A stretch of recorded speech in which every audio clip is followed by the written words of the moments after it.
Hi friends, அஸ்ஸலாமு அலைக்கும். காஷ்மீரில் ஒரு சீக் கபாப் சாப்பிட்டேன் நான் ஹோட்டலில். சரி, அது நம்ம வீட்டில் போய் நம்ம ட்ரை பண்ணலாம் அப்படின்னு சொல்லிட்டு என்னுடைய முயற்சி, என்னுடைய ஒரு பிளான்னு இந்த மாதிரி ஒரு மக்காசோளம் மாவு, முட்டைகோஸ் வச்சு அங்கே நார்மலாக தான் செய்திருந்தாங்க, வெறும் மட்டன் வச்சு தான் செய்திருந்தாங்க. நான் அது கூட முட்டைகோஸ் ஆட் பண்ணி மக்காசோளம் மாவு வச்சு தயார் பண்ணியிருக்கேன். கண்டிப்பாக இது எல்லாருக்கும், எல்லா வியூவர்ஸ்க்கும் நல்லா ஒரு யூஸ்ஃபுல்லாக இருக்கும். இது எல்லாமே ஈஸி மெத்தடில் தான் நான் ரெடி பண்ணியிருக்கேன். வாங்க கிச்சனுக்கு போய் எப்படி செய்கிறதுன்னு பார்க்கலாம்.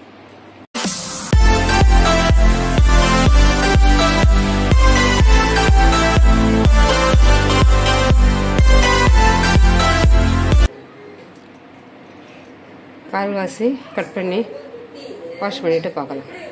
முட்டைக்கோஸு கால்வாசி கட் பண்ணிடுவேன். நல்லா கட் பண்ணி வாஷ் பண்ணிவிட்டு நல்லா மஞ்சள் தூள் கொஞ்சம் உப்பு சேர்த்து வதக்கி வச்சுருக்கேன். நல்லா ஆறட்டும். அடுத்தது எல்லாத்தையும் இப்போ ரெடி பண்ணிக்கலாம். அதே கடையில் ஒரு 2 ஸ்பூன் ஆயில் சேர்த்துக்கலாம்.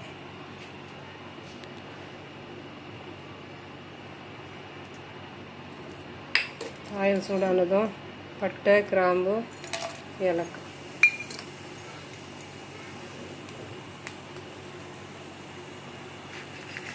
காஞ்ச மிளகாய்,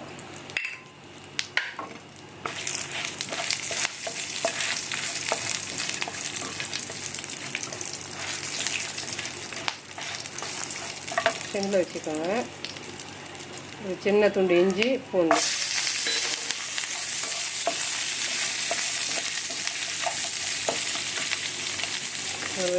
ஒரு ஸ்பூன் சோம்பு, ஒரு ஸ்பூன் சீரகம், ஒரு ஸ்பூன் மிளகு, எல்லாத்தையும் நல்லா இந்த எண்ணெயிலே நல்லா வறுத்து எடுத்துக்கலாம்.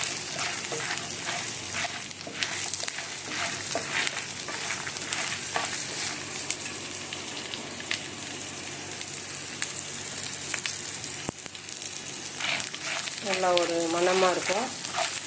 இந்த டைமில் ஒரு பிளேட்டில் மாற்றிக்கலாம். எல்லாமே வறுத்து வர ஒரு மணம் வரும். அந்த ஸ்டேஜில் ஒரு பிளேட்டில் மாற்றிக்கலாம்.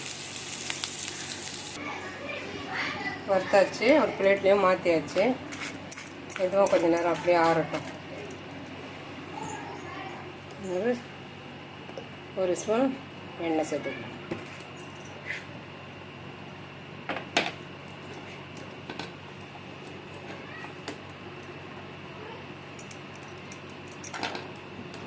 ஒரு புடி சின்ன வெங்காயம்,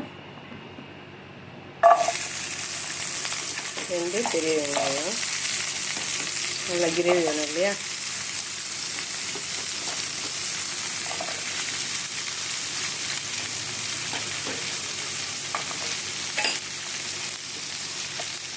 பச்சை வாழை போகிற வரைக்கும் எல்லாத்தையும் நல்லா இந்த எண்ணெயிலேயே வதக்கி வச்சுக்கலாம்.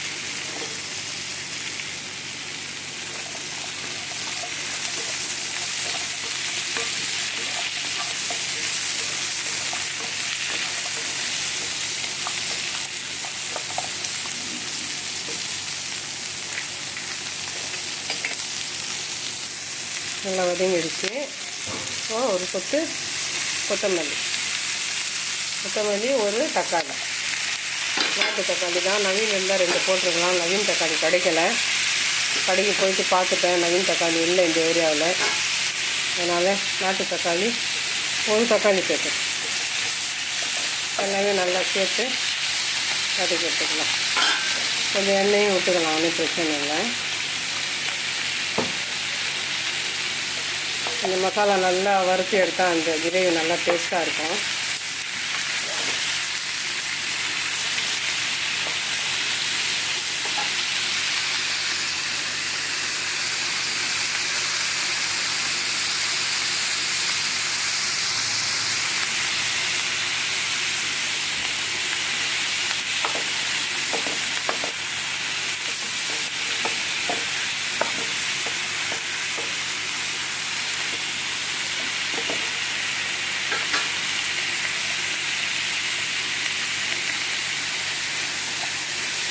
இந்த பேன்லேயே இருக்கட்டும், இந்த சூடே போதும். கேஸ் ஆஃப் பண்ணிடுவோம்.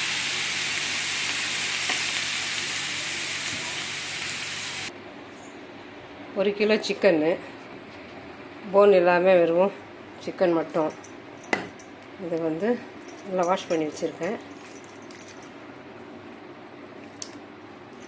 ஜாரில் போட்டு நம்ம காய்மா அடிப்போம் இல்லையா, அந்த மாதிரி அடித்து எடுத்துக்கலாம். லைட்டாக கொஞ்சம் மஞ்சள் தூள், கொஞ்சம் தூள் உப்பு.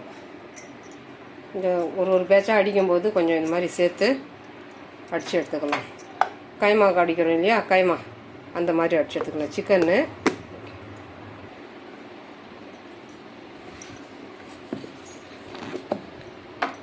அடித்தாச்சு. ஒவ்வொரு பேட்சாக இந்த மாதிரி மொத்தத்தையும் அடிச்சுட்டு பார்க்கலாம். நல்லா அரைச்சாச்சு.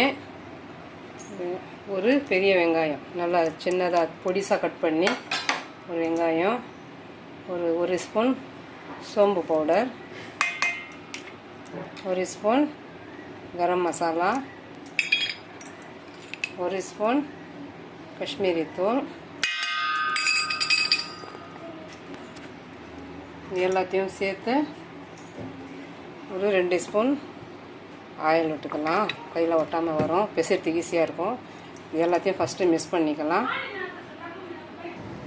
மிக்ஸ் பண்ணியாச்சு. இப்போ நம்ம வதக்கி வச்ச கோஸு, முட்டைக்கோஸ், அதையும் சேர்த்து நல்லா மிக்ஸ் பண்ணிக்கலாம்.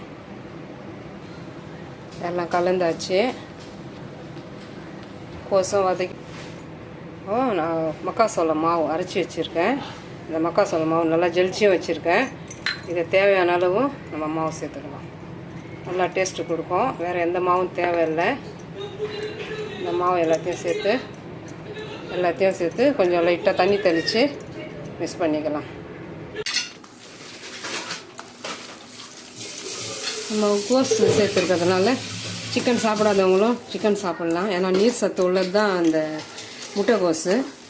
அது கூட ஆட் பண்ணியிருக்கேன். இதில் எல்லாத்தையும் நல்லா மிக்ஸ் பண்ணி கொஞ்சம் நேரம் அப்படியே இருக்கட்டும்.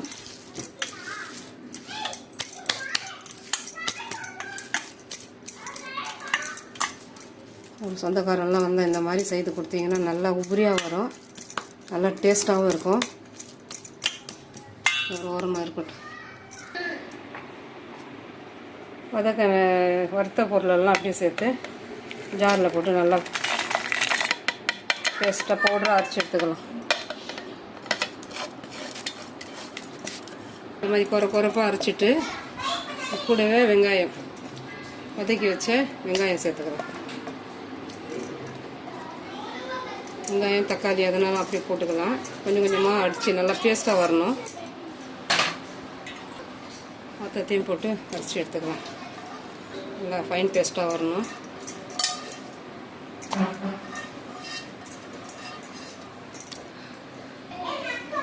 பேஸ்ட்டாக அரைச்சாச்சு. இது ஒரு ஓரமாக இருக்கட்டும்.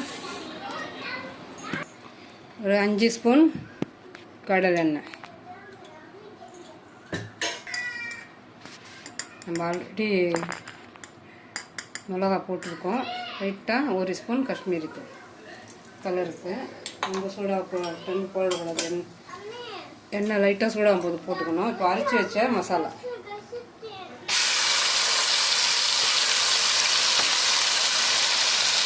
இப்போ எல்லாமே வதக்கி அரைச்சோம் இல்லையா, அந்த மசாலா.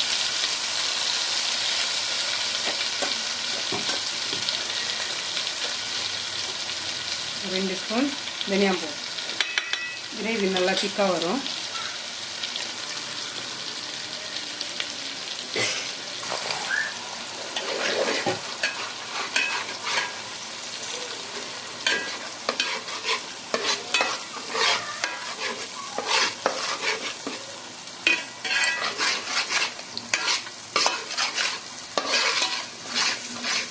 ஜார் அரைச்ச தண்ணி,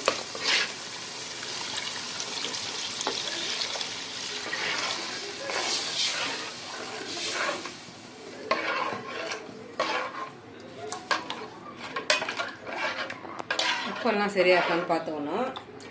ஜார் அரைச்ச தண்ணி மொத்தத்தை சேர்த்துக்கலாம்.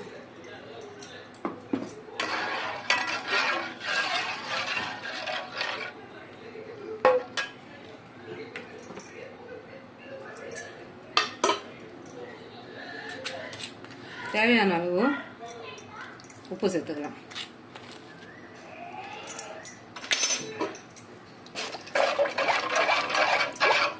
நல்லா கொதிக்கட்டும். ஒரு பக்கம்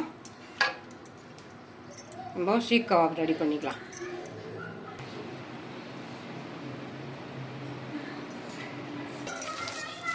இந்த மாதிரி ஒரு தனியாக பிசைஞ்சு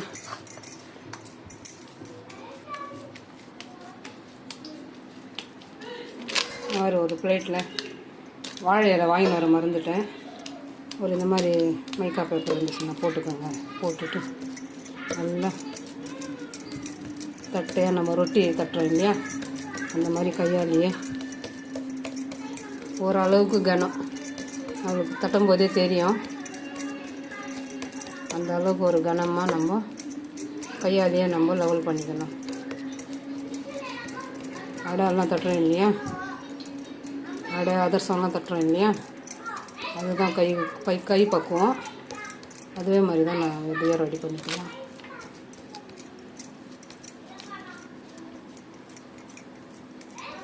அந்த அளவுக்கு மெலிசாக நீங்கள் தட்டுறீங்களோ அந்த அளவுக்கு உருட்டும் போது நல்லா வெந்து நல்லாயிருக்கும். பச்சையாக தானே சிக்கன் சேர்த்துருக்கோம். அதனால் லைட்டாக நல்லா மெலிசாக தட்டிக்கணும்.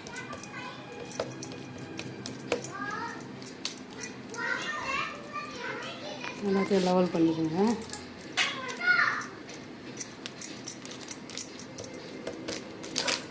லெவல் பண்ணிவிட்டு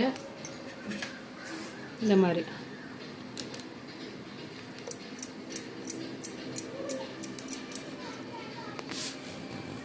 இதில் 3 பீஸ் வரும் உங்களுக்கு.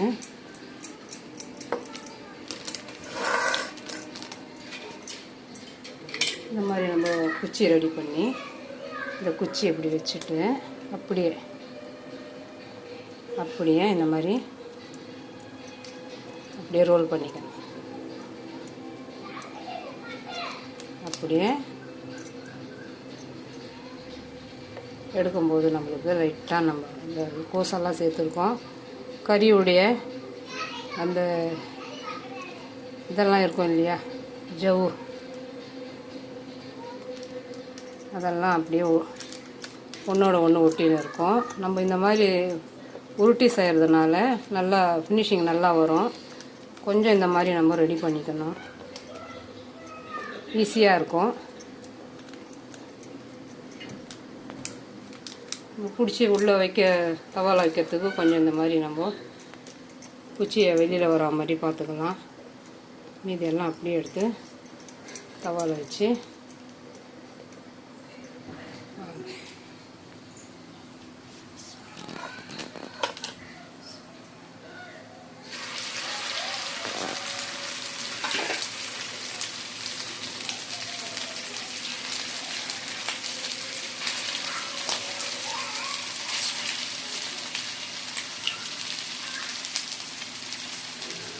எண்ணெய் நல்லா சுட வச்சுட்டு சிம்மில் வச்சுக்கணும்.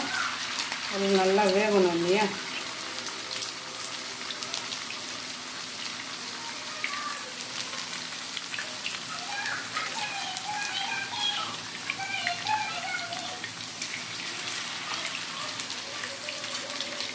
இந்த பக்கம் நல்லா கிரேவி நல்லா கொதிக்குது. நல்லா எண்ணெய் தெரிஞ்சு வர வரைக்கும் நல்லா கொதிக்கணும். அது வரைக்கும் நம்ம ஷீக் கபாப் ரெடி பண்ணிக்கணும். வரலாம்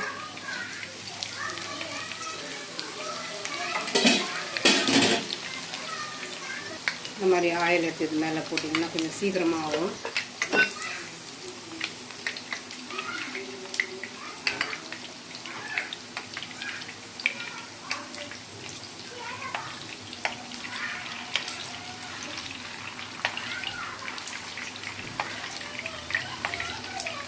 ஒரு கிலோ சிக்கன்னு, அது கூட முட்டைக்கோஸ் சேர்த்துருக்கேன். அந்த அளவுக்கு உபரியாக வந்துருக்குது. நல்லா டேஸ்ட்டு தரும் உங்களுக்கு. மக்காசோளம் மாவு சேர்த்துருக்கோம் கூட. இந்த மக்காசோளம் மாவு தான், வேறு எந்த மாவும் சேர்க்கலை. மக்காசோளம் மாவு வந்து ஒரு வெயிட்லெஸ் பண்ணும். அதே சமயம் நல்லா டைட் கொடுக்கும், கிரிப்பியாக இருக்கும். நல்லா இந்த மக்காசோளம் மாவு நல்லா கோல்டன் கலரில் வரட்டும். சிம்மில் வச்சு நல்லா வேக வச்சுக்கணும். அடுத்த பேட்ச் ரெடி பண்ணிக்கலாம். நல்லா எண்ணெய் தெரிஞ்சு வந்துடுச்சு. கேஸ் ஆஃப் பண்ணிடலாம்.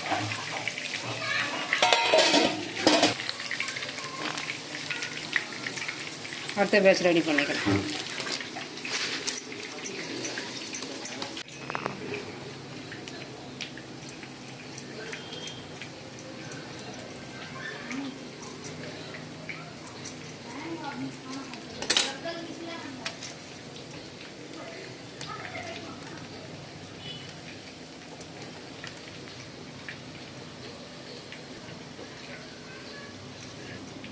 தேவையான அளவுக்கு நல்லா நம்ம ஷேப் பண்ணிக்கலாம். கையால் நம்ம இந்த அளவுக்கு இந்த மெத்தடில் தான் செய்யணும். அப்போ தான் ஈஸியாக இருக்கும். இந்த பேட்ச் எடுத்துக்கலாம்.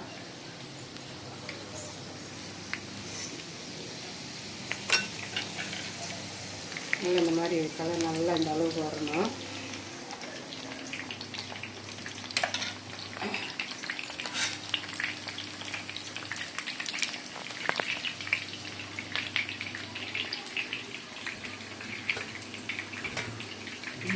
முட்டைக்கோஸ் சேர்த்துருக்கிறதுனால இந்த நீர் சத்து உள்ள ஒரு வெஜிடபிள்ஸ் நல்லா டேஸ்ட்டும் கொடுக்கும். முட்டைக்கோஸ் சேர்க்கறதுனால நம்மளுக்கு அந்த சிக்கன்னா கொஞ்சம் சூடுன்னு தானே சொல்லுவாங்க, அதை வந்து பேலன்ஸ் பண்ணும். அதே சமயம் நல்லா டேஸ்ட்டாகவும் இருக்கும், நல்லா உப்ரியாகவும் இருக்கும். நான் மக்காசோளம் மாவையும் சேர்த்து பண்ணியிருக்கேன். அடுத்த பேட்ச் போட்டுக்கலாம். ஹையில் வச்சுக்கலாம்.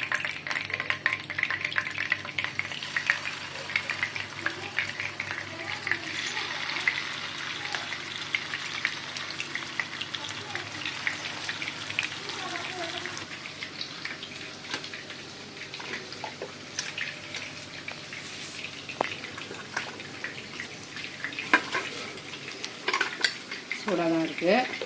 இருந்தாலும் நம்ம அடுத்த பேட்ச் ரெடி பண்ண பிச்சு ஓணும் இல்லையா.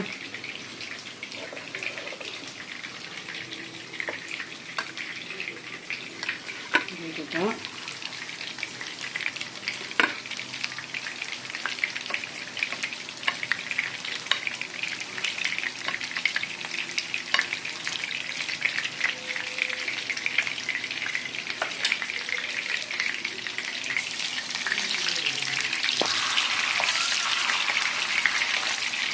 இந்த மாதிரி நல்லா கோல்டன் கலரில் வரணும்.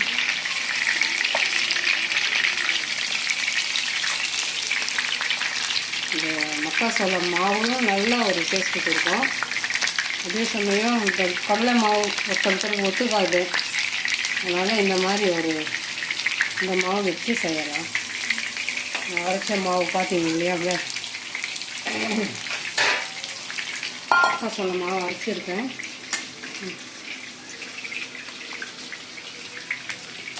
இந்த அளவுக்கு மாவு மிச்சம் இருக்குது. இது வரைக்கும் இப்போதைக்கு போதும். 2 பேட்ச் பண்ணுற மாதிரியா மாவு இருக்குது. நான் எடுத்து வச்சுட்டு நாளைக்கு கூட செய்துக்கலாம், ஒன்றும் பிரச்சனை இல்லை.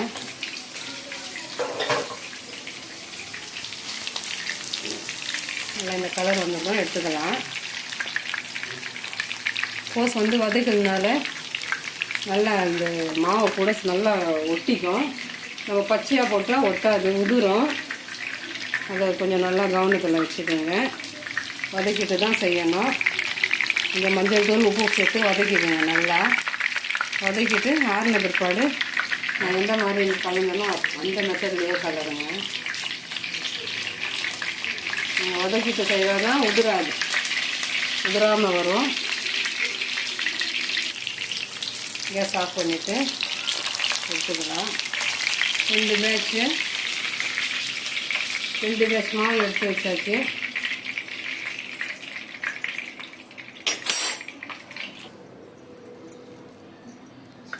பிச்சு எடுத்துக்கலாம்.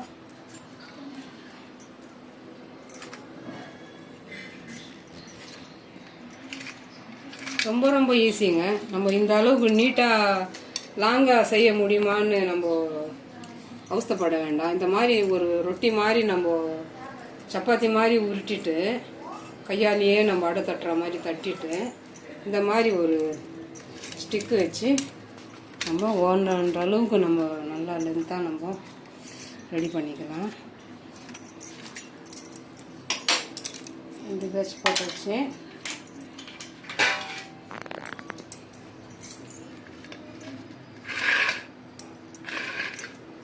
எல்லாமே இந்த சைஸ் கட் பண்ணிடணும்.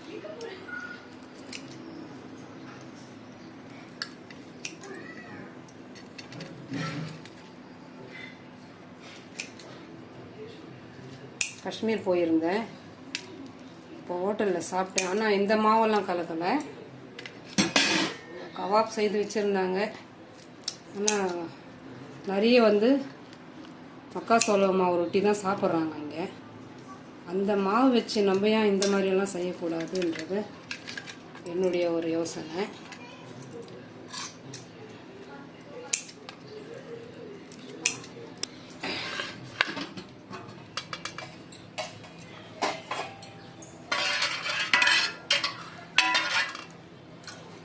இப்போ வறுத்து வச்ச ஷீக் கபாப்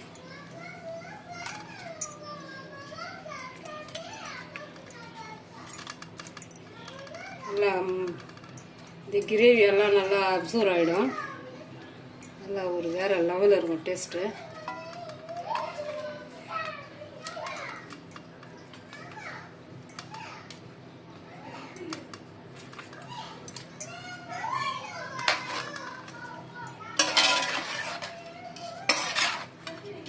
அஞ்சு நிமிஷம் அப்படியே வச்சிடலாம்.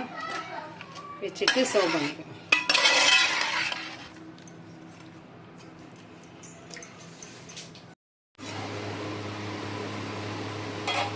பத்து நிமிஷம் ஆயிடுச்சு.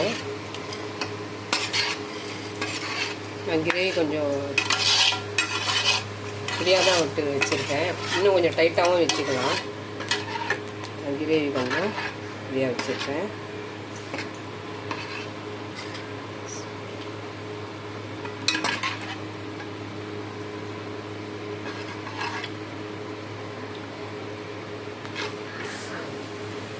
முட்டைகோஸ் சேர்ந்துருக்கிறதுனால சில பேருக்கு சிக்கன் கொஞ்சம் ஹீட்டுன்னு சொல்லி அவாய்ட் பண்ணுவாங்க, சாப்பிட மாட்டாங்க. கூட முட்டைகோஸ் சேர்த்துருக்கேன். முட்டைகோஸ், கார்ன் பவுட்ரு எல்லாம் ஆட் பண்ணியிருக்கேன். இந்த மாதிரி செய்யறதுனால உங்களுக்கு நீர் சத்து உள்ளது தான் முட்டைகோஸ்.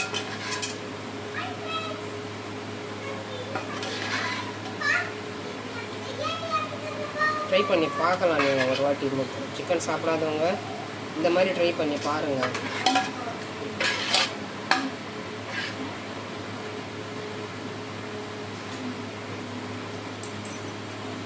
போட்ட எண்ணெயும் 100 எண்ணெய் அப்படியே இருக்குது. இன்னும் ஒரு 2 பேட்ச் கூட இதில் போட்டுக்கலாம்.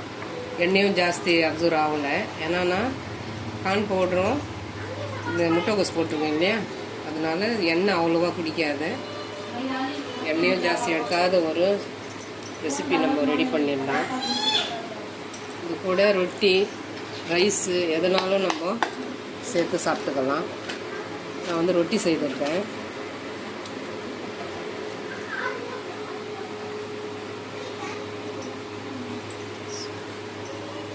ரொட்டி செய்திருக்கேன். இது கூட நல்லா ஒடிச்சு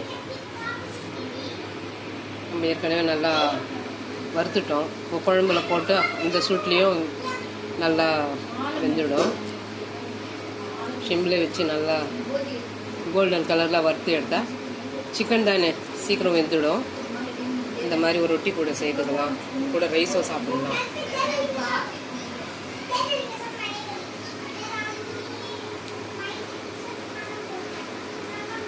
அருமையாக இருக்குங்க. ட்ரை பண்ணி பாருங்கள். இந்த முட்டைகோஸ் எதனால் சேர்க்கறதுன்னா நீர் சத்து உள்ள ஒரு காய், நல்ல ஒரு டேஸ்ட்டு கொடுக்கும். அதே சமயம் வேறு எந்த ஒரு பவுடரும் சேர்க்கலை. மக்காசோளம் மாவு சேர்த்துருக்கேன். இதில் ரொம்ப ஈஸியான ஒரு மெத்தடு. அது செய்கிற ஷேப்பும் பாருங்கள், எந்த மாதிரி நம்ம உருட்டினா எந்த அளவுக்கு நீட்டாக வரும்னு சொல்லிட்டு ஒரு கஷ்டப்படாமல் ஈஸி மெத்தட் தான் இந்த ஷீக் கபாபும் நான் ரெடி பண்ணியிருக்கேன். கண்டிப்பாக இதை ஃபாலோ பண்ணி ட்ரை பண்ணி பாருங்கள். பார்த்துட்டு எனக்கு கமெண்ட்ஸ் பண்ணுங்கள். அவ்வளோதாங்க. ஒரு சிக்கன் முட்டைகோஸ் வச்சு மக்காசோளம் மாவு வச்சு ஒரு ஸ்ட்ரீக் கபாப் செய்துட்டேன். இது கண்டிப்பாக ஒரு நல்ல ஒரு முயற்சி. இந்த மாதிரி ட்ரை பண்ணி பாருங்கள். இதை வந்து மட்டன்லேயும் செய்யலாம், சிக்கன்லேயும் செய்யலாம். 2 ஆப்ஷனும் இருக்குது. நான் வந்து சிக்கனில் செய்திருக்கேன். மட்டனும் ட்ரை பண்ணேன். மட்டன் ட்ரை பண்ணும்போது கொஞ்சம் மட்டனை வேக வச்சுக்கணும். சிக்கன் வந்து அப்படியே போட்டு செய்துக்கலாம். மட்டன் வேக 2 விசில் விட்டுட்டு அதுக்கப்புறம் நீங்கள் இந்த மாதிரி நம்ம குஃப்தா இதெல்லாம் செய்வோம் இல்லையா, அந்த மாதிரி செய்யுங்க. சிக்கனுக்கு வேக வைக்க தேவையில்லை, அப்படியே நம்ம ஆட் பண்ணி உடனே செய்யலாம். இந்த ஸ்ட்ரீக் கபாப் கிரேவி பிடிச்சிருந்துச்சுன்னா like, comment, share, bell button மறக்காமல் நல்ல உள்ளங்கள் வேகம் சேனலுக்கு சப்ஸ்கிரைப் பண்ணுங்கள். அஸ்ஸலாமு அலைக்கும்.